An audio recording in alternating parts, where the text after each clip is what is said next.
it was just when I was reading through your statements, the prohibition of conversion therapy bill just jumped out at me again. Like this is I know Fintan Warfield introduced Senator Fintan Warfield done a lot of work on this, introduced this back in 2018, and it's just shocking at this day and age that this hasn't been fully legislated yet. It's draconian, it's inhumane, it's harmful.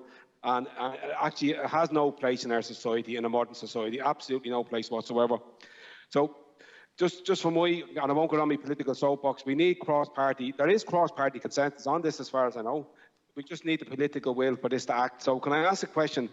What's your thoughts on this legislation, and what impact is the delay in not having this bill fully legislated in the Dáil? What's the full impact on that? To your members of your community.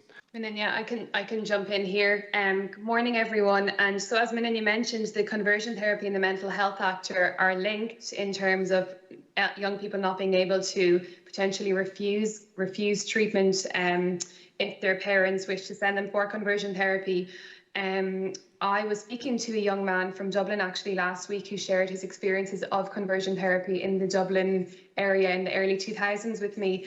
And what I suppose is very interesting about conversion therapies for a lot of people who experience conversion therapy, it's not something they're aware of in the moment. So for example, it can be guised as pastoral care or kind of community supports when it's faith-based. And something that we're also, as Menina mentioned earlier, we've seen the rise of the far right and transphobia in Ireland over the last year. And I suppose an area of concern for us would be the rise in potential gender critical therapy, which is a form of conversion therapy, which is around transgender identities as well. So, sorry, excuse me, I just lost my train of thought. It's seeing the TV, seeing yourself in the TV up there as well. So I suppose in terms of the guise as pastoral care, and then the under 18s, and our concern would be around parents and people not being able to refuse that treatment. So I might pass over to you, Erin, then. Thanks, Sinead. Yeah, thank you, Sinead. Yeah, just to talk a little bit about conversion therapy. So in the States, I actually grew up in a church that practiced conversion therapy. So I'm very aware of kind of how that can be couched and hidden into different ways of those things like pastoral care or support. But also when we think about it in terms of Ireland, our own research at Tenney, from speaking from the margins, shows that about 70% of trans people felt that their trans identity was an embarrassment to their family. 67% of trans people feel this more than once, feel this continually, that their trans identity is an embarrassment to their family. And when we look at it in terms of mental health and the lack of resources and education and support that are available for families and for trans people widely, that leads into creating this vacuum where conversion therapy and gender critical therapy can come in, because you're preying on marginalized people who are feeling this distress about who they are, they're feeling this distress about their family, and they're being asked to submit to therapy that, according to the International Society on Human Rights and Torture, has actually declared conversion therapy to be a torture method.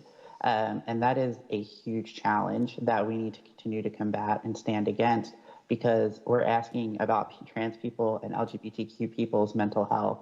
And this is a huge vacuum where conversion therapy can come up and take away lives and take away freedom. So I think we need to look at that and realize that trans people are consistently asked to essentially prove who they are, when in reality we are just people who are trying to go about our lives and live our lives to the fullest, and yet our lives are consistently a debate. And there's this debate of, do you really exist as who you are? And I think when we think about that in terms of conversion therapy, we have to stand against it, because trans people especially are who they say they are, just as much as anyone else from the wider LGBT community. So I hope that's a little bit of a help on talking about the conversion therapy as well. That's brilliant. Thank you, Erin. Mark, do you want to come back in there? No, just to thank the witnesses and for that information. Like we're in 2021. I think having not still been able legally for a young person to to have to go into conversion therapy at this day and age is absolutely bonkers. It equally saddens and equally angers me that this practice can still happen, and as you said, is still happening. So I think we have a role now as legislators. There seems to be cross-party consensus on this, that we need to start pushing this forward as legislators to make sure that this draconian practice is just taken out and it's just wiped off the face of society. We don't need it. There's no place for it. And I really thank you for giving me that information. So good. Thanks.